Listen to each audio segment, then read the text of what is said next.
Série O Cristo Caminho, o tema de hoje, conduzindo muitos filhos à glória.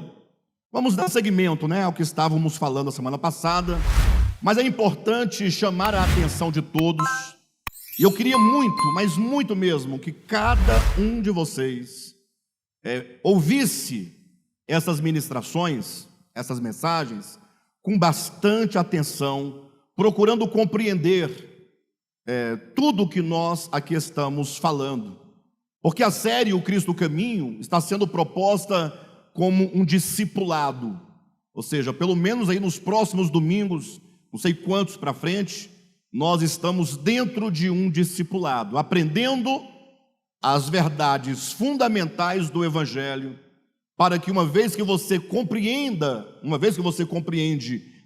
essas verdades bíblicas, você tenha a oportunidade então de agir segundo a revelação de Deus, tá bom? É importante, portanto, que cada um de nós esteja bastante atento a essas ministrações que são muito importantes. Conduzindo muitos filhos à glória. Amados, nós vimos na mensagem da semana passada que a grande obra de Deus em relação a nós, a sua igreja, sobretudo, é que o Senhor está conduzindo os seus muitos filhos à glória. E nesta manhã nós estamos aqui para explicar um pouco melhor como essa condução do Senhor, de cada um de nós, ela acontece. Como essa condução acontece? Quais são os meios que Deus usa para nos conduzir à glória? E para tanto, quero convidar vocês a lerem um primeiro texto comigo, em Hebreus capítulo 2, versículo 10. É o mesmo texto que falamos na semana passada, mas vamos dando seguimento. Capítulo 2, versículo 10, que diz assim: porque convinha que aquele por cuja causa e por quem todas as coisas existem, conduzindo muitos filhos à glória, aperfeiçoasse por meio de sofrimentos o autor da salvação deles. Então, o tema da mensagem é extraído deste texto, conduzindo muitos filhos à glória. E isso porque nós temos visto que quando Deus criou todas as coisas, Deus criou o homem à sua imagem e semelhança. Entretanto, o salmista Davi, ele traz um questionamento sobre o texto original de Gênesis capítulo 1, quando Davi diz assim: ora, Senhor, eu olho para os céus, eu olho para o mundo, eu olho para a criação, e eu vejo quão vasta é a tua obra, quão grande é a tua obra, mas eu não consigo ver o homem criado pelas tuas mãos, dominando sobre todas as coisas. Davi chega a questionar: que é o homem para que dele te lembres? E se você mesmo olhar para a própria condição humana sobre a terra ao longo de toda a história, logo você vai perceber que, embora o homem tenha algum poder sobre a criação, sobretudo um poder de destruir as coisas criadas por Deus, mas nós não vemos de fato o homem governando sobre todas as coisas. É daí então que, quando nós chegamos no livro de Hebreus, sobretudo no capítulo 2 de Hebreus, o escritor aos Hebreus vai nos explicar claramente que, na verdade, o homem que vai conduzir e governar sobre todas as coisas é o homem chamado Jesus.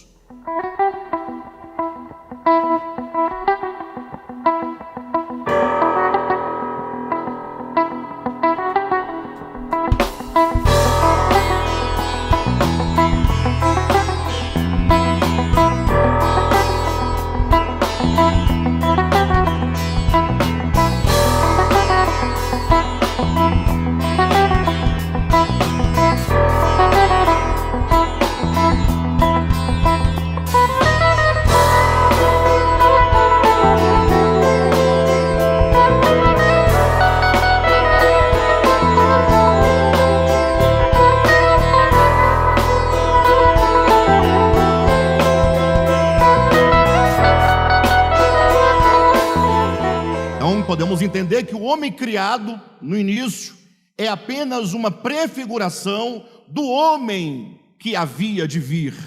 Ou seja, o homem criado originalmente, ele ainda não alcançou o estágio necessário para exercer o domínio sobre todas as coisas. O homem criado originalmente, ele é como se estivesse apenas num estágio ainda involuído, caminhando em direção para aquilo que ele deve ser. Ou seja, o homem criado por Deus precisa de desenvolvimento, precisa de crescimento humano, crescimento intelectual, crescimento espiritual, sobretudo, para que ele alcance essa medida de humanidade que Deus deseja. É por isso que nós entendemos então pelo Evangelho que na dispensação da plenitude do tempo, Deus enviou o seu Filho, nascido de mulher, nascido sob a lei. No caso, o Cristo de Deus se faz homem, e como homem, agora esse Jesus de Nazaré, é ele que vai ser o primeiro a alcançar esse grau de consciência expandida que Deus tanto deseja. Jesus, o homem, é aquele que vai, primeiramente, à nossa frente, abrindo o caminho, e agora então, a partir de então, nos conduzindo à mesma estatura dele, não é? Nos levando ao crescimento, nos levando, portanto, à mesma medida e estatura do Filho de Deus. Portanto, a grande obra de Deus é nos conduzir à glória, é nos conduzir a esse estado e esse estágio de crescimento espiritual que nós, cristãos, chamamos de salvação, ou chamamos de glorificação. Então daí eu preciso que vocês pensem um pouco comigo, porque talvez seja esse o ponto fundamental que vai gerar em nós uma mudança, que vai gerar em nós uma guinada, talvez, né? O que nós estamos fazendo da nossa vida humana? Quais são os valores que verdadeiramente nós temos como sendo os mais importantes, valores que determinam e conduzem as nossas vidas? Eu digo isso, queridos, porque nós vivemos, tratando-se do mundo religioso, num mundo que tem muitas religiões. E por falar somente do cristianismo, o cristianismo é uma religião fragmentada em milhares e milhares de denominações, cada qual com a sua doutrina, cada qual com o seu pensamento, cada qual com o seu segmento, cada qual com seus alvos, com suas buscas, não é?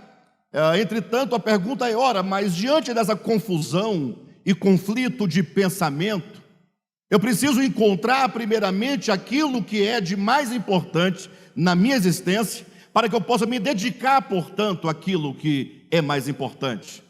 Muitas pessoas estão morrendo e sem mesmo saber para que elas existem, sem mesmo saber qual é o alvo e o objetivo da sua existência. E para nós encontrarmos esse objetivo, precisamos buscar em Deus. Deus é a origem da nossa existência, e Deus é o alvo da nossa existência. Nós viemos de Deus, nós estamos em Deus, e nós estamos seguindo para Deus. Estamos sendo conduzidos para Deus no sentido de conhecermos mais e mais a Deus, dia a dia, e quanto mais nós o conhecemos, mais o Senhor vai ganhando o nosso coração, vai ganhando a nossa alma. Falar, portanto, que a razão da nossa existência é a nossa entrada na glória eterna, e cuidado que glória eterna não tem relação direta com a morte. Geralmente quando alguém morre, né, na hora do sepultamento, aquela tristeza, todo mundo ali muito triste, aí o padre ou o pastor toma a palavra e diz: estamos aqui diante, né, do corpo do fulano que foi levado para a glória. A pessoa fala assim: vixe, se ir para a glória tem que morrer, então eu não quero morrer. Então, não necessariamente a morte física tem relação com a glória. Entrar na glória significa atingir um estágio de crescimento, de maturidade, de frutificação, por meio do conhecimento de Deus.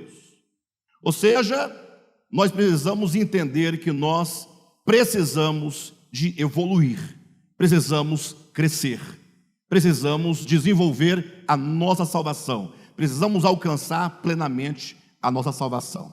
Agora, a pergunta que surge diante disso é: como o Senhor, nosso Deus, realiza esta obra de nos conduzir a este nível? E eu quero responder a essa pergunta, a esse como o Senhor está nos conduzindo à glória, por meio de 3 pontos fundamentais. O primeiro ponto é que o Senhor não nos conduz à glória, presta atenção, o Senhor não pode nos conduzir à glória sem que primeiro Ele tenha uma matriz, Ele tenha um protótipo, sem que primeiro Ele tenha um modelo, um homem modelo, um homem padrão, um homem que seja uma matriz a partir da qual todos nós seremos conformados. Em outras palavras, Deus precisa de um primeiro, Deus precisa de um líder, Deus precisa de um pioneiro, aquele para quem você olha e consegue contemplar as virtudes de Deus manifestadas neste homem modelo, neste homem matriz, e ele, portanto, se torna aquele que é para nós o caminho que nos conduz à sua mesma e própria medida. É por isso que nesse texto que nós lemos agora, Hebreus capítulo 2, você verá claramente quando diz: porque convinha que aquele, por cuja causa e por quem todas as coisas existem, conduzindo muitos filhos à glória, aperfeiçoasse por meio de sofrimentos o autor da salvação deles. Deixa aí, por favor, na tela, e olhem para esse texto bíblico, por favor, e compreenda, porque nós temos aí pelo menos 3 ideias fundamentais. A primeira: aquele por cuja causa e por quem todas as coisas existem. Quem é este por cuja causa tudo existe? Quem é este que criou todas as coisas? Aquele por cuja causa e por quem todas as coisas existem é Deus o Pai. Deus o Pai tem um propósito eterno. Ou seja, Deus, quando se propõe a trazer à existência a sua criação, Ele não o faz ao acaso, Ele não o faz porque não tinha o que fazer, Ele não o faz de qualquer maneira, não, Ele está seguindo um projeto. Deus tem um projeto a priori, e por isso a criação de Deus vem à existência, porque Ele tem um propósito. Então nós temos Deus o Pai, aquele por cuja causa e por quem todas as coisas existem. Segundo ponto: este Pai conduzindo muitos filhos à glória. Então o Pai está fazendo o quê? Ele está conduzindo. Conduzindo quem? Muitos filhos. Conduzindo para onde? Para a glória. O Pai está conduzindo os seus filhos à glória. Então a grande obra de Deus é de conduzir os seus filhos à glória. E a pergunta que eu faço é: você está sendo conduzido à glória? Que pergunta chata, pergunta esquisita, pergunta vazia, tanta coisa para você resolver, tanta coisa para você fazer, imposto para pagar, trabalhos a realizar, aposentadoria para garantir, casar o filho, comprar a casa, o apartamento, resolver o problema da fazenda. Eu vou ficar preocupado em ser conduzido à glória? Eu digo: não precisa se preocupar, calma. Você terá muito tempo no leito de morte. Eu espero que você tenha, né? Tem uns que morrem de uma vez, mas o fato é que muitos estão aguardando a desesperança bater na sua porta, para ele começar a pensar em ser conduzido à glória. Então veja, eu tenho aqui um sobrinho, Fábio Leandro, um rapaz bonito, não é porque é meu sobrinho não, é porque é bonito. Na verdade ele é bonito porque é meu sobrinho, não é porque eu sou o tio dele. Mas uma coisa linda, forte, personal trainer, não é? Professor de educação física, saudável, inteligente, não tem muito dinheiro não, mas tem um pouquinho, dá para se movimentar. E agora, por que ele vai ficar pensando em ser conduzido à glória? Vocês concordam que essa ideia de ser conduzido à glória acaba ficando em segundo plano? Ou terceiro, ou quarto? Às vezes não entra nem no top 10 dos nossos objetivos, né? Das nossas preocupações.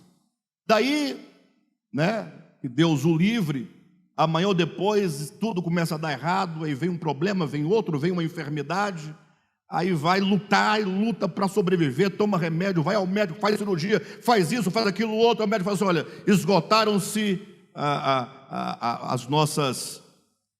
os nossos recursos esgotaram-se. Ele falou, e agora? Agora você vai ser devolvido à família, para você ficar em casa aguardando o momento de ser devolvido à terra. Aí nesse momento, os amigos vão embora, porque está careca, magro, não come mais pela via oral, tudo por meio de canudinho, já não faz o cocô pelas vias normais, é pela bolsa, já não faz xixi, tem que dar banho, tem que fazer. Mas era tão novo, tão bonito, mas acontece com o novo, com o velho, com a criança, com o recém-nascido, com o jovem. Aí nesse momento, como ele não tem mais nada para fazer, porque as gatinhas sumiram, os amigos sumiram, a bebida não faz sentido, nada mais faz sentido, ele agora já está vendo as portas de acesso à eternidade. Aí ele começa a pensar, eu me recordo de uma mensagem em que o Alexandre dizia que Deus está nos conduzindo à glória. Aí ele vai mandar me chamar e vai falar assim, como é mesmo aquela mensagem? O que quer dizer mesmo ser conduzido à glória? Aí eu vou explicar para ele, ser conduzido à glória é você chegar a um nível de conhecimento de Deus e de experiência de Deus que faz de você um homem adequado para a eternidade. Aí ele, com os olhos cheios d'água, vai me perguntar, ainda dá tempo? Aí eu vou responder, bem, pelo menos aqui, eu acho que não dá mais tempo. Aqui. Porque a vida, ou melhor, uma vida de 30 anos, se resolve em 3 meses. O que nós somos é produto de anos a fio, coisas que foram sedimentadas dentro de nós, ideias, sentimentos, pensamentos, forma de ser, forma de agir, que se demonstram e se revelam nos nossos relacionamentos. Aí neste momento o que ele vai fazer? Vai estar com a Bíblia do lado, 24 horas lendo, querendo entender alguma coisa. Vai se lembrar que tantas vezes ele deixou de estar reunido, aprendendo. Não, vai deixar tudo para os 45 minutos do segundo tempo. Já viu aquele time de futebol, a seleção brasileira, ou o seu time de mesmo do coração aí, quando está naquele jogo de decisão e passa os 90 minutos fazendo nada, bola para a direita, bola para a esquerda, aí quando falta 2, 3 minutos para acabar o jogo, ele começa a querer jogar. Já viram isso? Aí fala, meu irmão, não dá mais tempo, você tinha que ter esse espírito aí, do início, essa vontade de ganhar do início, e agora não dá tempo mais, já foi, perdeu. Bem, de todo modo, todos nós estamos sendo conduzidos à glória. E você, portanto, precisa ter isso no seu sentido. O primeiro ponto é Deus, o Pai. O segundo, o fato de que Ele está conduzindo muitos filhos à glória. Terceiro ponto, que é o que nós vamos tratar hoje, é que para que então o Pai nos conduza à glória, primeiro Ele teve que aperfeiçoar Ele teve que aperfeiçoar esse primeiro, para ser o líder, para ser o pioneiro, a matriz, né? No caso, veja, conduzindo muitos filhos à glória, aperfeiçoar-se por meio de sofrimentos, o autor da salvação deles. Está claro aí para vocês esses 3 pontos? Como é que se lê para ficar bem mais claro? Você salta a segunda informação, sai da primeira para a última, porque convinha que aquele por cuja causa e por quem todas as coisas existem, aperfeiçoasse o autor da salvação deles. Você vai direto para o ponto. Convinha, era necessário, aprouve ao Pai aperfeiçoar o autor da nossa salvação. Aí você vai falar assim: eu não estou entendendo. O autor da nossa salvação é Jesus. Quem é o nosso Salvador? Diz, ele é Jesus. O Salvador, ele é Jesus, não é? Ora, então, o nosso Salvador foi o quê? Aperfeiçoado. Convinha que o Pai aperfeiçoasse o autor da nossa salvação. Jesus, portanto, foi o primeiro aperfeiçoado. Sou estranho no primeiro momento. O DEVAP tem muitas coisas estranhas, mas essa estranheza não é do DEVAP. Essa estranheza é gerada em razão do tempo em que nós ficamos perdendo tempo com discussões teóricas e discussões teológicas que não levam a lugar algum. Gastamos muito tempo atrás de campanha, atrás de dinheiro, atrás de empresa, atrás de casamento, de resolver problema temporal nas igrejas. E agora, de repente, você falou: eu quero ouvir algo mais claro, algo mais bíblico, algo mais profundo, algo eterno. Você se depara com o texto de Hebreus. Convinha que o Pai aperfeiçoasse o autor da nossa salvação. Logo, o autor da nossa salvação, que é Jesus, precisou de aperfeiçoamento. Mas não é um aperfeiçoamento, e aqui é importante que vocês saibam, no sentido negativo, como se ele fosse torto e precisou de ser consertado. Não. Na verdade, o Jesus de Nazaré, o Cordeiro de Deus que tira o pecado do mundo, é o homem sem pecado, é o homem reto, é o homem poluto, é o homem puro. A Escritura é clara que é um cordeiro, não é? Sem mancha, sem mácula, completamente novo, cheio de vida. A grande questão é que quando o Cristo de Deus, ele então assume a humanidade, ou seja, quando Cristo nasce do ventre de Maria, Maria gerou a humanidade para o Cristo habitar, sim ou não? Então faça a distinção. O Cristo é eterno, aquele em quem todas as coisas existem. Ele entra no ventre de Maria e recebe uma humanidade. Esta humanidade que ele recebe não é diferente de você.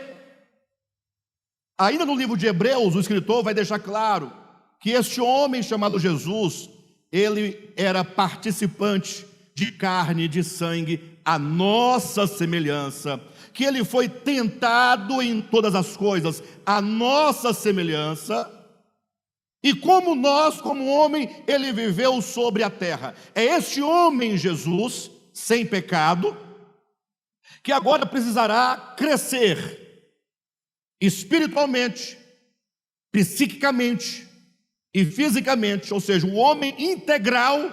Este homem Jesus precisa viver 33 anos sobre a terra, até que este homem atinja essa plenitude. João capítulo 17, versículo 1 diz assim, versículo 3 diz assim: e a vida eterna é esta, que te conheçam a ti, um único Deus verdadeiro, Jesus Cristo, a quem enviaste. Ou seja, na medida em que nós vamos conhecendo a Deus, nós vamos experimentando vida eterna. E é esta vida eterna que vai nos levando à plenitude, vai nos levando ao nível de conhecimento, de experiência e de crescimento espiritual. Então, o homem Jesus, a cada dia da sua existência, ele foi experimentando o conhecer a Deus. O homem Jesus, distinga isso claramente na mente de vocês. O homem Jesus, ele foi passando por todas as fases da sua experiência humana. Jesus já foi uma criança de 5 anos de idade, com os pensamentos de criança de 5 anos de idade. Jesus não é um engodo, não é uma mentira.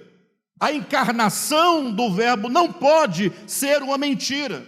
O porquê que eu estou enfatizando isso? Porque muitos não param para pensar que Jesus foi um homem como nós, embora tendo o Cristo habitando nele.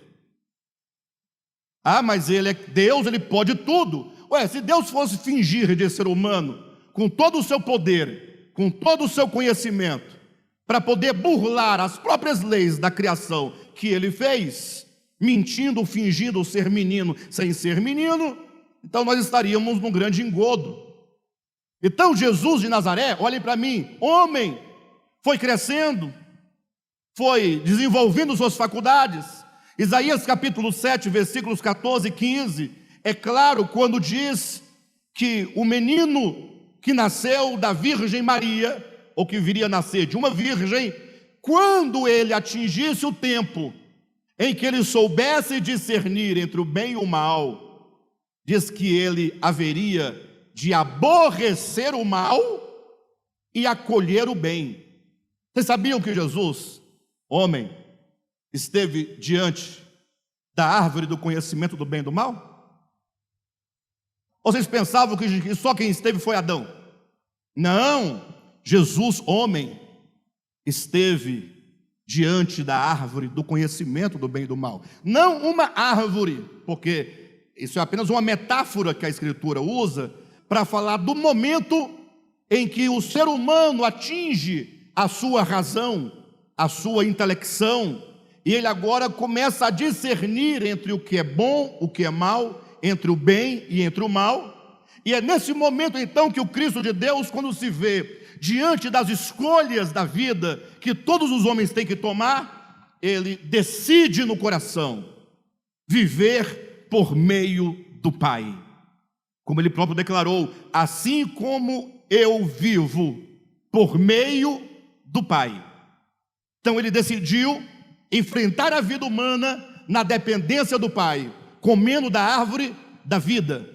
Por isso que diante das escolhas entre o bem e o mal, ele decidiu aborrecer o mal e acolher o bem. Ele decidiu, cada minuto da vida de Jesus, cada hora, cada dia, cada semana, cada mês, aquele menino ia crescendo, diz a Escritura, em graça, em conhecimento, em sabedoria, dizendo não ao pecado, dizendo não às inclinações, dizendo não aos desejos. Ou seja, era um negar a si mesmo constante numa dependência de Deus, amando o Pai, em obediência ao Pai, conhecendo o Pai. Lucas capítulo 2 diz que ele crescia em graça. Jesus crescia em graça. Mas ele não é a própria graça? Vamos perguntar. Como é que ele crescia em graça? Ora, é o menino, o homem, foi crescendo em graça, em conhecimento, crescendo em todas as áreas da sua existência. 15 anos, imagina aquele meninão, caneludo, 15 anos de idade. Jesus com 15 anos de idade. Quem já imaginou 16 anos de idade? Quando os hormônios estão explodindo dentro dele, e as moabitas passavam, as cananitas passavam. Dizem por aí, que as moabitas eram terríveis. Por isso que Balaão teve aquela extraordinária ideia. Não que fosse pecado, né, qualquer relacionamento normal e sadio entre um homem e uma mulher, não é isso. Mas aqui ele sabia da sua missão, da sua função, porque ele veio ao mundo, e ele teve, portanto, que negar de si, ou para si, todas as coisas. 20 anos de idade, 25 anos de idade, sem pecado. Meu Deus do céu, que coisa extraordinária. 30 anos de idade começa seu ministério.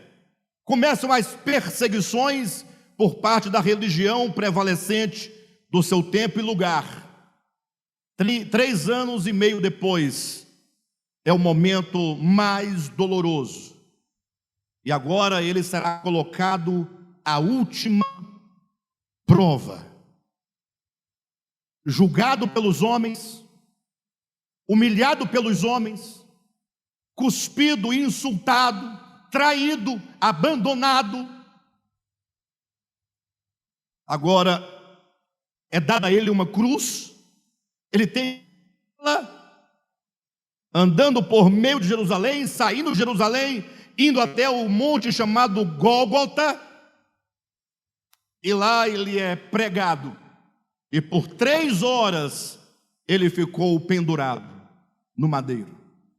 3 horas sendo zombado, escarnecido. Quando não tinham mais o que fazer com ele, falaram: tira-lhe as roupas. Nu, literalmente nu, sem cueca, para ficar mais fácil. Talvez naquele tempo não tivesse esse utensílio, né, das roupas interiores masculinas atuais, mas o fato é que tiraram-lhe a túnica, né, e rasgaram as suas vestes. Portanto, ele ficou nu, exposto aos olhos do mundo. E Deus, na sua sabedoria, escolheu o lugar exato onde cruzavam as 2 maiores estradas que uniam o mundo de então. Quem vinha da Índia, da China, todas aquelas regiões do Egito, tinham que passar daquele lugar que entrecruzavam essas 2 grandes estradas. E ali diante do mundo, portanto, estava exposto o homem Jesus. Bem, mas tudo isso é porque eu queria chegar naquele momento em que, depois de ter sofrido tudo, Jesus olha para o alto e declara as seguintes palavras: Pai, está consumado. A palavra consumado, tetelestai, está consumado, significa: Pai, eis aqui o homem plenificado. Eis aqui o homem que atingiu o nível de expansão de consciência suficiente para realizar as 2 grandes façanhas da história e dos homens.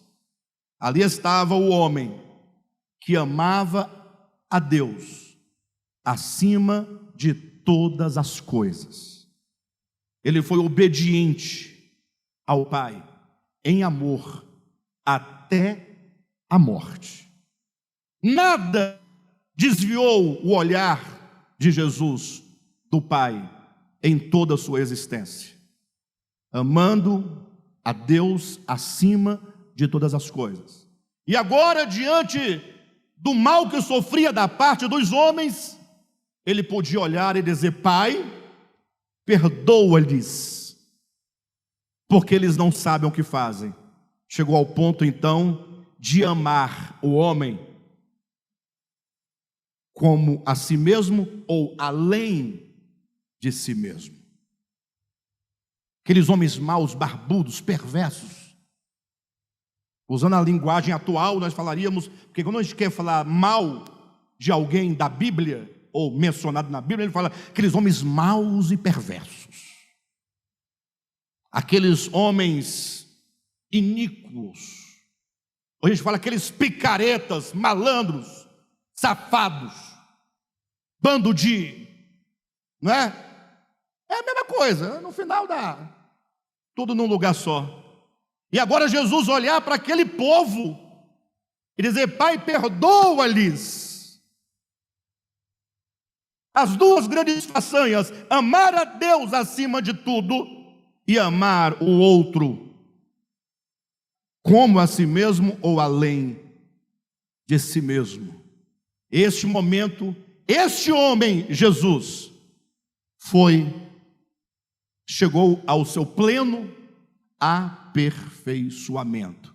É um homem que não era um homem somente sem pecado, era um homem plenificado, é um homem que conheceu a Deus, e agora esse conhecimento transborda em amor à criação de Deus, a toda a humanidade, independentemente de quem quer que seja.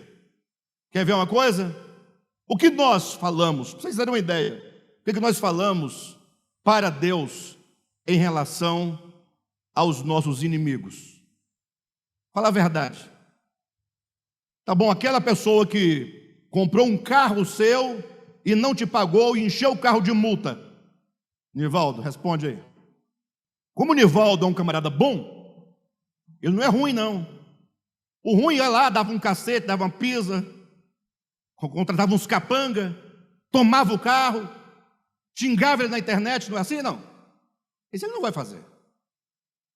Mas como ele também não está aperfeiçoado, como o homem de Jesus, o que ele faz? Ele fala: Senhor, faça justiça. Já está bom. Não, melhorou. Faça justiça. Ora, mas e por que Jesus na cruz não disse: Pai, faça justiça, Pai? E se ele falasse isso, não seria legítimo? Mas Deus estava em Cristo, fazendo o quê? Reconciliando consigo o mundo. Quando você quer que alguém se reconcilie com você, quais as palavras que você usa? Sabe aquele camarada que quer se reconciliar com a esposa, com a namorada, e é orgulhoso? Ele fala assim: pois é, vamos voltar, mas vamos ver aquele negócio. Acabou, não tem volta. Vai começar a briga de novo. Sim ou não? Imagina o Jesus na cruz dizendo: olha, Pai, eles querem se reconciliar contigo, nós com eles, vamos lá, mas tem umas pendências. Pilatos é um sem futuro, lava as mãos quando tinha que assumir uma posição, não tem posição, covarde. Pedro também tem que ver a situação de Pedro, porque Pedro é o seguinte: Pedro me negou diante de criados. Pedro que andou sobre as águas, que esteve comigo, que ouviu tudo o que eu disse, simplesmente começou a usar palavras de baixo calão para tentar provar que eu era um estranho para ele. Pedro tem que sofrer alguma coisa aí. Não é só assim não, está perdoado, acabou, não. Judas então, esse aí, filho de Belial. Agora imagine só os soldados, o que cuspiu, o que golpeou. Mas Deus estava em Cristo, reconciliando consigo o mundo. Olha a frase: não imputando aos homens as suas transgressões. Então, Nivaldo, você está caminhando para o estágio da exigir justiça, o que é legítimo, para o momento em que você fala: Pai, aquele camarada não sabe o que faz, perdoa o irmão. Não é que Deus não quer perdoar e o Nivaldo quer que ele perdoe. Não, quando o Nivaldo disser perdoa-lhe porque não sabe o que faz, é Deus apenas vendo que o Nivaldo está chegando ao aperfeiçoamento. Quem está entendendo? Então, quando Jesus diz tetelestai, está consumado, ele está dizendo: eis o homem pleno. Agora, como ele vai nos levar à glória? Chegou num ponto importante, eu quero que vocês abram a escritura, em João 12, 32. Rogério, separou para mim aqueles dois posts? Coloca o primeiro, por gentileza. Capítulo 12 do Evangelho de João, versículo 32. Isso aqui é Jesus dizendo, tá, queridos? E eu, quando for levantado da terra, atrairei alguns a mim. Olha o texto bíblico: quando eu for levantado, atrairei alguns a mim. Como é que diz na Bíblia? quando eu for levantado da terra, atrairei todos a mim. Queridos, isso é extraordinário, porque estamos aqui falando daquele homem, Jesus, como Pedro diz, não há salvação em nenhum outro nome pelo qual importa que sejamos salvos. Jesus. Esse Jesus que está aqui no seu desenvolvimento, até chegar no momento do tetelestai, do está consumado, ele ainda não tinha chegado, ele estava chegando. Ele diz: olha pessoal, eu estou sendo aperfeiçoado, chegando à plenificação de expansão de consciência, para poder realizar as duas maiores façanhas, que é amar a Deus acima de tudo e a humanidade, com esse amor divino. Ele diz assim: olha, quando eu for levantado, diz amém, queridos? Amém. Ele está dizendo, quando eu for levantado da terra, então ele está dizendo, eu serei levantado. Infelizmente, muitos entendem o ser levantado como sendo, coloca ele deitado no madeiro, prega os pregos, e agora, ai, levanta, levantou, foi levantado, né? Isso porque o versículo seguinte vai dizer, isso disse para se referir ao gênero de morte que havia de sofrer, né? Aí por causa disso estão entendendo que ele foi levantado, porque a cruz foi levantada, aí ele está lá agora levantado. Não. Essa semana eu fiquei estupefato. Vocês sabem que eu sou meio escandaloso quando eu fico estupefato. É porque eu estou vendo coisas e o povo em volta não está vendo, eu fico louco. Eu não estou enxergando. A pessoa desdenha de mim. Não, já vi, já. Estou vendo. Desdenha. Né? Aí você explica, a pessoa ouve, sem ouvir. É isso mesmo. Queridos, quando eu for levantado, diga, Jesus foi levantado. Quando eu for levantado da terra, ele diz, eu atrairei todos a mim. Vamos entender esse texto. Eu fiz questão de trazer, por favor, a palavra grega, levantado. Eu trouxe aqui do dicionário grego, a palavra levantado no grego, eu leria upso, não sei ler grego, e qualquer pronúncia do suposto grego antigo ninguém saberia falar, mas o importante é que esta é a palavra grega para levantado, e essa palavra, portanto, levantado, significa elevar às alturas, significa exaltar, significa elevar ao extremo da opulência e da prosperidade, significa exaltar, elevar a dignidade, a honra e a felicidade. Então, quando Jesus fala, quando eu for levantado, ele está dizendo, eu vou ser exaltado, eu vou chegar ao extremo da opulência, da prosperidade, e eu vou chegar ao extremo da dignidade, da honra e da felicidade. Tetelestai é atingir esses píncaros da perfeição.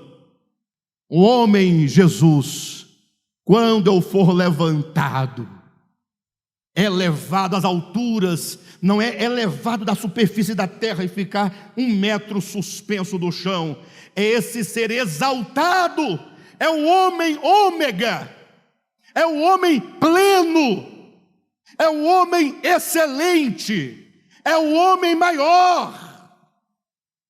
Ele se torna agora o nosso líder. Quem é o seu líder? Vocês estão muito fracos. Quem é o nosso líder? Jesus, Ele está pronto.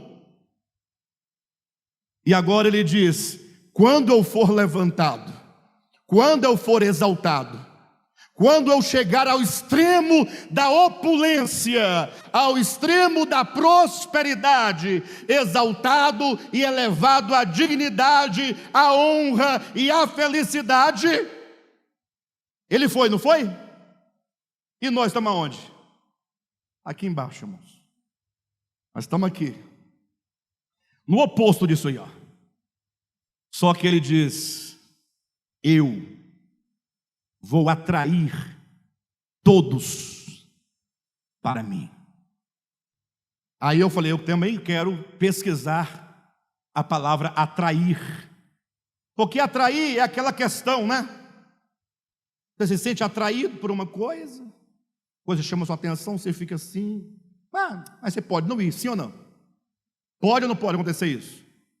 Seja atraído por uma coisa, mas não, vou pensar. O que quer dizer atrairei todos a mim?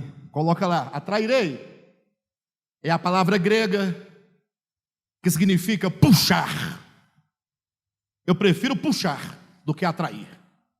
Quando eu chegar aos píncaros da perfeição e entrar na glória do Pai, em dignidade, em opulência, prosperidade e felicidade, eu vou puxar vocês. E tem que puxar, porque nossas raízes estão entranhadas aqui nessa terra.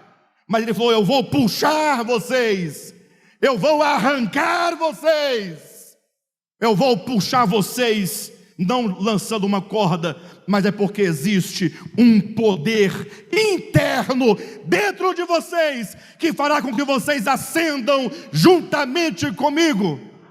Puxar, arrancar, puxar por um poder interno, arrastar, impelir. A boa notícia dessa manhã: Jesus vai te arrastar. Você será arrancado e é levado ao mesmo lugar onde Ele está. Aí eu falei: não, calma. Essa palavra grega é o cal, não sei, como é que lê, Josué? É o cul. Essa palavra não é isso. Esta palavra, olhem lá em cima, do lado tem referência? Sim ou não? Só o Josué para falar essas coisas. É grego. É lá, o kul lá não tem esse sentido. Em português é atrairei. Tem nada a ver. Olha para cá, pessoal. Referência do lado de cá, sim ou não? Do lado de cá, concordância. O que aquela concordância faz ali? Aquela concordância, quando você clica nela, ela vai te levar a todos os textos do Novo Testamento em que essa palavra atrairei no grego se encontra. Ou seja, você pega a palavra que significa puxar, arrancar, arrastar, impelir. Aí eu quero ver essa palavra em outros versículos do Novo Testamento para saber o que lá significa também, se é a mesma coisa ou se é diferente. Aí eu fui buscar as palavras lá. Rapidamente, só para vocês terem uma ideia, me ajuda aí, vamos para a Bíblia. João 18:10, rapidamente. João 18:10. Só para vocês entenderem a força da palavra. A força da palavra. Então Simão Pedro puxou da espada que trazia e feriu o sumo sacerdote, o servo do sumo sacerdote, cortando-lhe a orelha direita. E o nome do servo era Malco. Onde aí está a palavra, a mesma de atrairei? Pedro puxou o quê? A espada. Olha o sentido, ele puxou. Ele não ficou assim: espada, venha, por favor, a minha mão. Não, ele pega da espada e ele puxa a espada.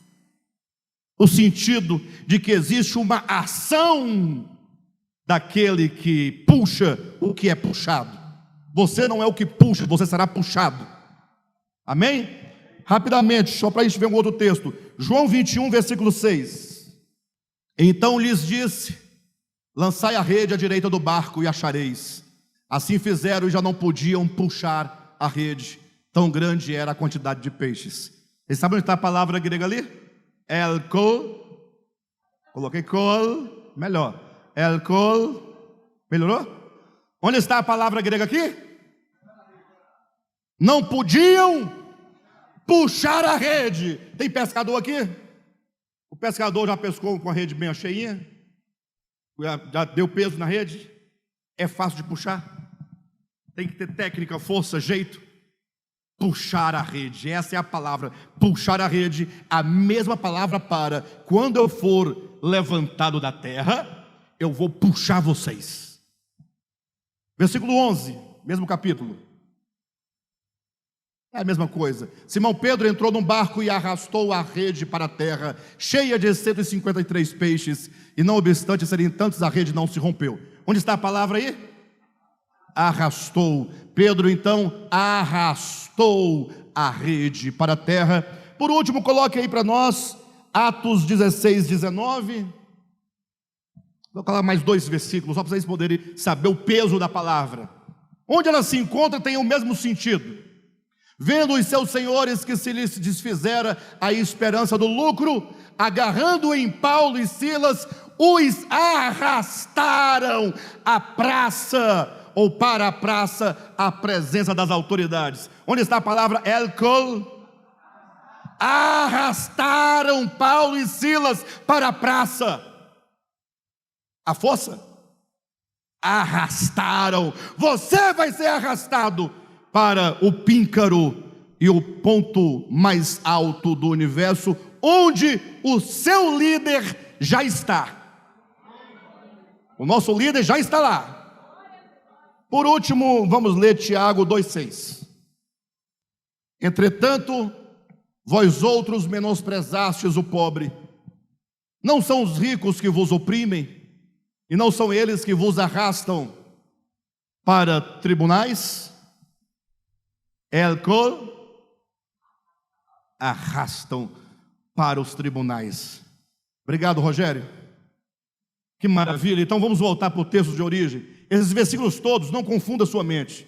É apenas para mostrar que em todos eles a palavra grega, que se refere a atrairei todos a mim, são essas palavras todas que estão aí. Ou seja, sempre com o sentido de arrancar, puxar, arrastar. Ou seja, Jesus, ele tem um meio de nos conduzir à glória. Como assim? Arrancando-nos, arrancando nossas raízes do egoísmo, da vaidade, do amor ao dinheiro, arrancando nossas raízes de tudo que hoje nos prende.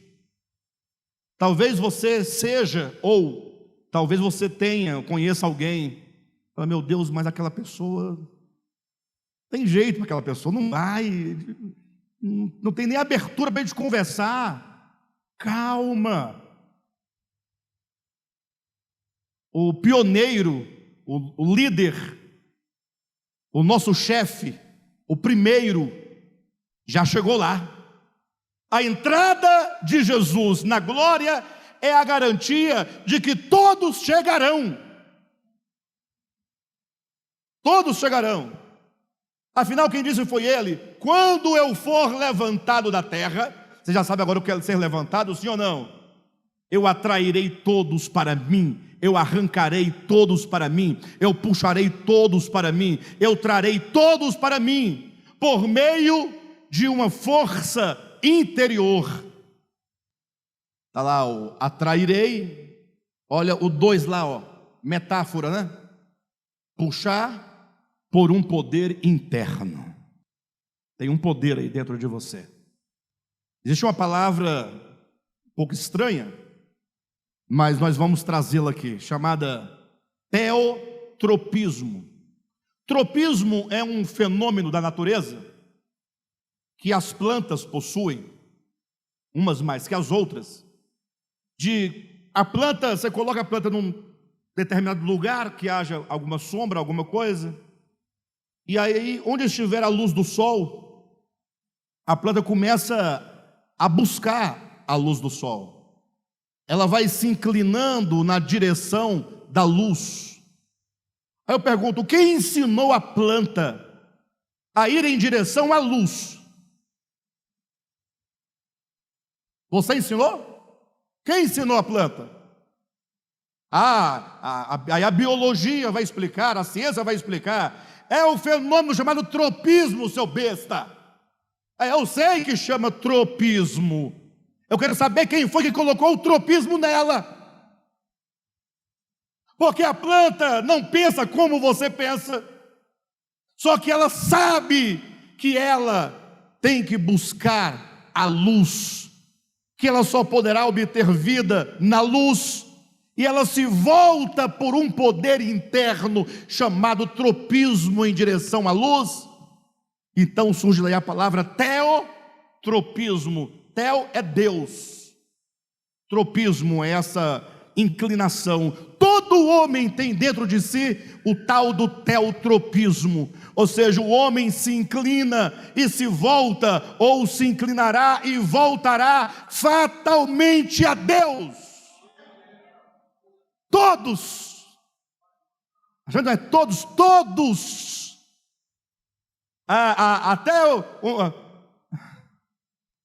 e a nossa alma é tão terrível. E hoje de manhã, eu pensando sobre isso, eu sonhei com uma pessoa, basta dizer que foi uma pessoa, e aí eu acordei naquele sonho, sonhando com a pessoa, e me veio a mensagem, e eu falei, essa pessoa, Senhor, vai estar lá também? Vai. Eu não queria que ela estivesse lá, verdade, porque não, é chato demais se ela for, vai ser muito chato. Até porque hoje eu evito os lugares, se a pessoa tiver, não, tá bom, já para outra vez.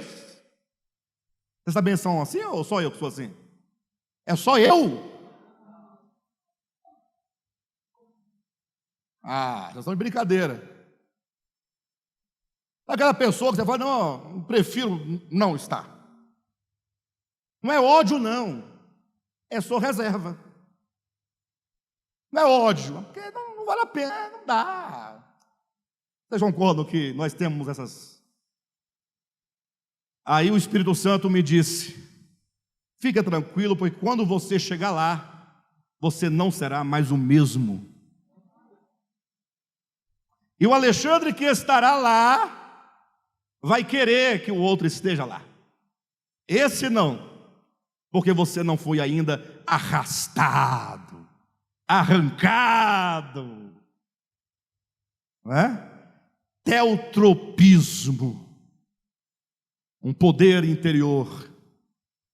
Por isso que em vez em quando você se lembra de Deus, depois esquece, mas tudo está convergindo. Esse teotropismo está nas plantas, está no homem, está nos animais, está em todo o cosmo. E a prova de que esse teotropismo não é conversa fiada, nem filosofia, é o que está em Efésios capítulo 1, versículos 9 e 10.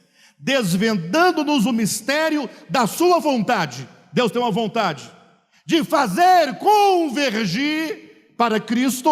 Olha o teotropismo aí. Olha as coisas se voltando para Cristo. Olha as coisas se convergindo para Cristo. Desvendando o mistério da sua vontade, de fazer convergir para Cristo todas as coisas, as dos céus e as da terra, e as de debaixo da terra. Nada escapa ao poder interior de atração do Cristo de Deus. Nada escapa. Nada escapa, todos serão atraídos, porque Ele arrancará a todos os homens, seja de onde for, ou qual for a profundidade do poço. Deus tem um instrumento para que essas coisas tão bonitas e belas aconteçam de modo prático. Deus tem muitos elementos. Poderia citar aqui vários, mas eu vou citar apenas um. Perfeito? Abra sua Bíblia em Efésios, capítulo 4, versículo 7 em diante. E a graça foi concedida a cada um de nós, segundo a proporção do dom de Cristo. Queridos, a Bíblia é tão profunda, tão grande, as ideias, os pensamentos, e eu precisaria de uma semana inteira a gente ficar aqui para a gente poder ir palavra por palavra, entendendo cada detalhe. Mas quando a Bíblia fala, e a graça nos foi dada a nós, nós temos corremos um erro muito grande, às vezes um perigo muito grande. Quando você lê nós, você se inclui, sim ou não? Nós é nós, ué. Mas nós aqui pode ser um grupo distinto de pessoas se referindo a um outro grupo. Olha, pessoal, nós aqui da frente, digamos, um exemplo. Então, não raras vezes, Paulo vai usar o termo nós para se referir aos apóstolos, ok? Para se referir ao corpo apostólico. Ele vai usar muitas vezes o nós para se referir ao grupo de irmãos dentro da igreja, chamado de homens dons, apóstolos, profetas, evangelistas, pastores e mestres, etc., que é o caso aqui de Efésios. Ele diz que a graça foi concedida a cada um de nós, segundo a proporção do dom de Cristo. Então aqui não é dom do Espírito Santo, é dom de Cristo. Verifique na sua Bíblia. Os dons espirituais do Espírito Santo é uma coisa. Vamos discutir esse assunto em outro momento. Aqui fala sobre o dom de Cristo. É o Cristo de Deus na prerrogativa de homem maior, de exaltado, de homem plenificado, de homem ômega, que vai realizar o que ele vai realizar. Ele vai concedendo a graça em proporção. Um exemplo é quando, se você pegar 3 jarras, uma jarra que caiba lá dentro 5 litros de água, uma outra jarra que caiba 2 litros de água e uma terceira jarra que caiba 1 litro de água. E você encher cada uma delas bem cheinho, as 3 bem cheias. Eu pergunto, as 3 estão cheias? Eu pergunto, as 3 estão plenas? Mas as 3 comportam, ou as 3 possuem, as 3 recebem a mesma quantidade de água? Não. Então aqui, embora as 3 estejam plenas, mas cada uma recebeu a quantidade de água proporcional à sua capacidade. Lembra da parábola dos talentos? Quando é dito a parábola não dos 10 talentos, é a parábola dos 8 talentos. O Senhor deu 3 talentos para 5 talentos para um, deu 2 para outro e 1 para o terceiro. Aí diz, cada um recebeu conforme a sua capacidade. Mas capacidade não é capacidade intelectual, é capacidade de recebimento. Uma jarra não tem capacidade intelectual, ela tem a capacidade, a largura, a profundidade que cabe ali tantos litros de água. Quem está entendendo? Então o Senhor distribui os seus talentos proporcionalmente. Está na sua Bíblia? E a graça foi concedida a cada um de nós segundo a proporção do dom de Cristo.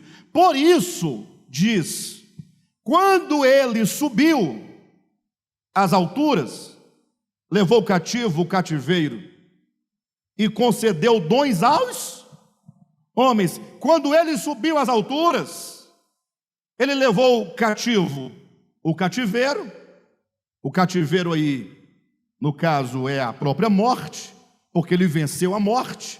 Ou seja, quando ele subiu, fala da ressurreição e ascensão deste homem maior. Ok, pessoal? Quando ele subiu, ele levou o cativo, o cativeiro, e ele fez o que mais? Concedeu o que aos homens? Dons. Diga, Jesus, ressurreto. Assunto, glorificado, entronizado e exaltado, concedeu dons aos homens. Está claro para vocês? Quem concedeu dons aos homens? O Cristo, Jesus, o Jesus exaltado, o homem maior, o nosso líder. Ele concedeu dons aos homens.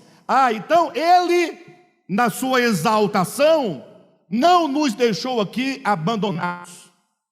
Ele concedeu dons, segundo a proporção da graça, ou a graça segundo a proporção do dom. Seguindo adiante.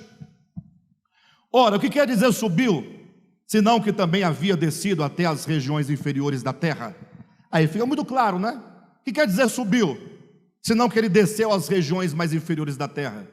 O que significa aqui as regiões mais inferiores da terra? Inferno? Sim.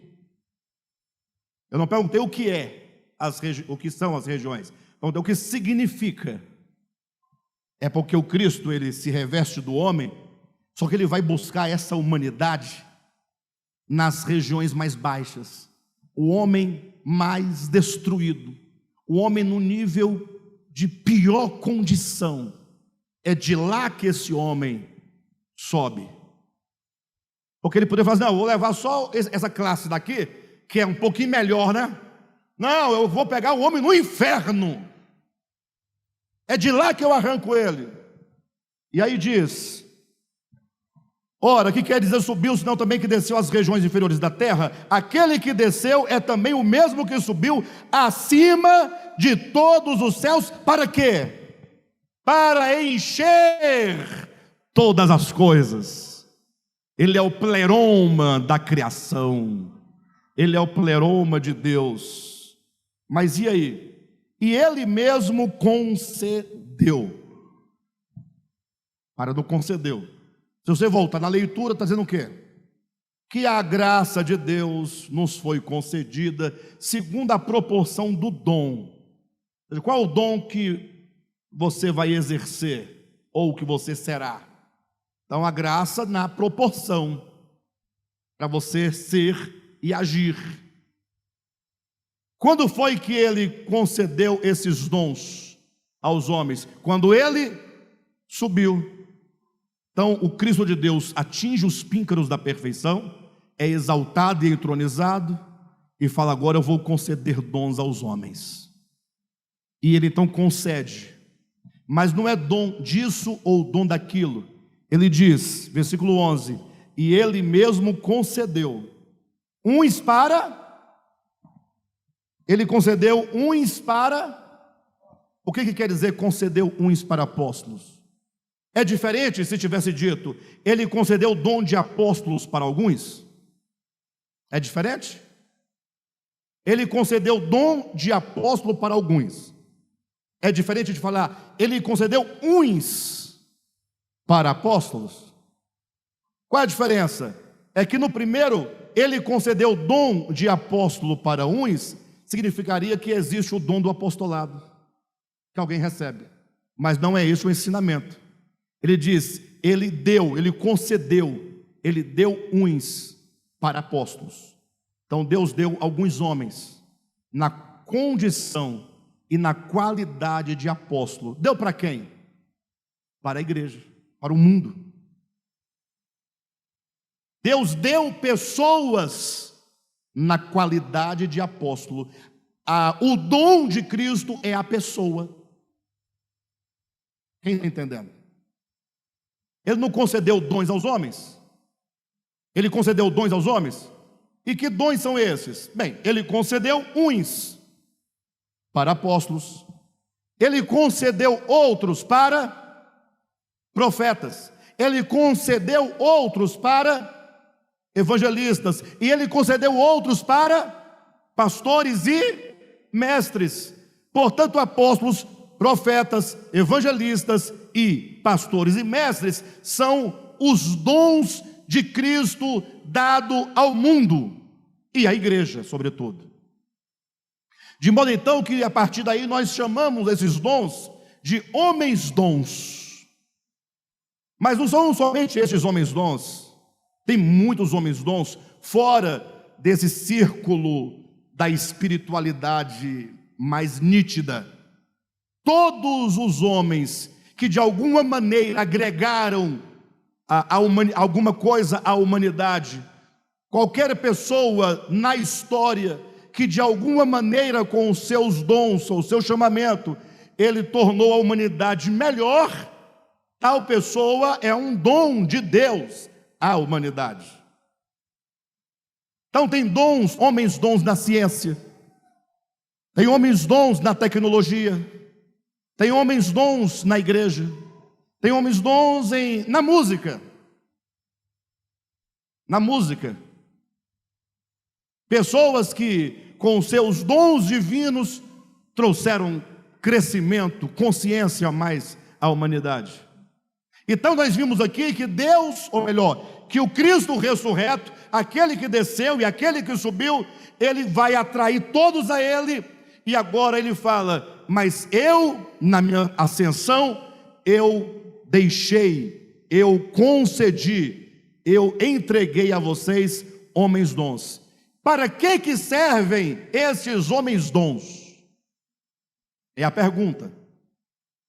Para ser donos de igreja, para construir impérios faraônicos cristãos, para arrancar o couro da ovelha, apertar a ovelha, morder a ovelha, comer a ovelha, matar a ovelha, beliscar a ovelha. Para que esses homens dons? Olha o versículo 11. E ele mesmo concedeu uns para apóstolos, outros para profetas, outros para evangelistas e outros para pastores e mestres, com vistas ao. Então tem um propósito. Com vistas ao aperfeiçoamento dos santos. Então os santos precisam de aperfeiçoamento. E para que os santos sejam, portanto, aperfeiçoados, Deus falou: olha, eu vou entregar para vocês homens dons, eles vão ajudar vocês. Quem está entendendo? Veja do que está escrito: com vistas ao aperfeiçoamento dos santos. Para o quê? Para o desempenho do seu serviço, para a edificação do corpo de Cristo. Portanto, está claro, os santos precisam de ser aperfeiçoados. Uma vez os santos aperfeiçoados, eles vão desempenhar o quê? O serviço. Vão desempenhar o quê? O ministério. Vão desempenhar o quê? A obra. Vão desempenhar o quê? A realização da vontade de Deus. Para que tudo isso? Para que o corpo de Cristo seja o quê? Edificado. O que é o corpo de Cristo edificado? É o corpo de Cristo atingindo a mesma estatura e perfeição do homem maior, do homem pleno, dessa matriz que já está lá, nos arrancando e nos atraindo para Ele. Por isso o texto diz assim, versículo 13: até que todos cheguemos à unidade da fé e do pleno conhecimento do Filho de Deus, a perfeita varonilidade, à medida da estatura da plenitude de Cristo. Então está claro que nós vamos chegar à mesma estatura de Cristo. Ele não teve o seu desempenho, o seu crescimento, ele atingiu o pícaro da perfeição, e quando ele atingiu, o que ele disse? Telestai. Você também terá o seu telestai. Quando vocês falar, está feito, está consumado. Então todos nós estamos caminhando para essa perfeita varonilidade, para essa medida. Qual é a medida do crescimento nosso aqui nessa história? É a medida da estatura da plenitude de Cristo. Que maravilha, não? Versículo 14: para que não sejamos como meninos agitados de um lado para o outro e levados ao redor por todo o vento de doutrina, pela artimanha dos homens, pela astúcia com que induzem ao erro, mas seguindo a verdade em amor, cresçamos em tudo naquele que é a cabeça, Cristo, de quem todo o corpo, bem ajustado e consolidado pelo auxílio de toda junta e segundo a justa cooperação de cada parte, efetua o seu próprio aumento para a edificação de si mesmo em amor. Não sei se vocês sabem, eu já estou encerrando, mas esse texto ele está fora da ordem lógica do pensamento. Vocês observaram, não? Não, né? Vocês querem saber? Ou encerra aqui mesmo? Querem saber? É porque quando às vezes, não é que está errado, está tudo certo. É que a ordem do pensamento é que está trocada. Ou poderíamos dizer que se não é a ordem do pensamento, é a pessoa que escreveu, na hora colocou uma coisa na frente da outra. Vocês querem que eu mostre para vocês? Vamos lá. Só para vocês entenderem aqui. Versículo 12. Diz o objetivo dos homens dons. Certo? Aperfeiçoar os santos, para que os santos aperfeiçoados desempenhem o serviço para a edificação do corpo de Cristo. Perfeito? Aí o 13 diz, até que todos cheguemos à unidade da fé e do pleno conhecimento do Filho de Deus, a perfeita varonilidade à medida da estatura de Cristo. Para quê? Aí você vai pensar, então nós vamos crescer até essa estatura plena para que não sejamos mais como meninos, agitados, sendo lançado de um lado para o outro? Não, a ordem é, Deus concedeu, o Cristo de Deus concedeu os homens dons para nos aperfeiçoar, para que nós não sejamos como meninos, agitados de um lado para o outro, por todo o vento de doutrina. Ou seja, os homens dons têm a função de, ao instruir a igreja, fazer com que nós, igreja, não fiquemos o quê? De um lado para o outro. Busca uma doutrina aqui, larga, outra doutrina lá, larga, abandona. Sabe aquelas pessoas que não têm raiz? Que qualquer coisa que acontece é motivo de mudar de igreja? E não é mudar de localidade, não é mudar de doutrina. Então os homens dons foram dados para nos aperfeiçoar, a fim de que não sejamos como meninos. Pelo contrário, olha o texto. Mas, versículo 15, mas seguindo a verdade em amor. Ou seja, ao invés de você ficar sendo levado de um lado para o outro, pelos ventos de doutrinas, perdendo tempo, você vai seguindo a verdade em amor. Essa é a ordem do pensamento. Para que Deus deu os homens dons? Para o aperfeiçoamento dos santos. E por que os santos precisam de ser aperfeiçoados? Porque eles precisam de desempenhar o serviço da edificação do corpo de Cristo. Mas tem um problema, os irmãos ficam às vezes sendo soprados. Vem um vento de doutrina, ele vai para lá. Vem outro vento de doutrina, carrega para o outro lado. Ele fica perdido, não sabe em que crer, não sabe para onde vai, não sabe o que fazer, já não tem certeza mais de nada, vive na dúvida. Então os homens dons foram dados para que não sejamos como meninos, agitados, sendo levados por todo lado, por todo o vento de doutrina, pela artimanha dos homens mentirosos que nos induzem ao erro. Pelo contrário, ao invés de ficarmos sendo lançados de um lado para o outro, vamos seguindo a verdade em amor. Perfeito? Seguindo a verdade em amor, crescendo em tudo naquele que é a cabeça, de quem todo o corpo, bem ajustado e consolidado, pelo auxílio de toda junta, segundo a justa cooperação de cada parte, desempenha o seu próprio aumento para a edificação de si mesmo em amor. Queridos, eu acredito que hoje nós conseguimos completar uma etapa desse discipulado. Nós começamos desde a manifestação da vida, que foi se manifestando gradualmente, de modo ascendente, desde as relvas, ervas com semente, árvores frutíferas, e então aos peixes, às aves, aos animais selváticos, animais domésticos, o homem. O homem chegou no... Puxa vida, né? Mas não é este o homem. Aí veio o homem Jesus, o primeiro, o líder, o protótipo, a matriz. E ele então, esse Jesus, alcança essa perfeição. E agora ele começa a arrastar todos para si. Estamos todos sendo arrastados para este homem ômega, este homem final. Até aqui nós compreendemos a manifestação da vida na sua mais alta expressão de consciência, que é Cristo Jesus. A partir das próximas mensagens, nós vamos agora tomar esse Jesus, que é o caminho, e vamos olhá-lo, e vamos pensá-lo, e vamos refleti-lo em vários momentos da sua peregrinação aqui na terra. Vamos aprender com o caminho e caminhar com o caminho no caminho. Amém?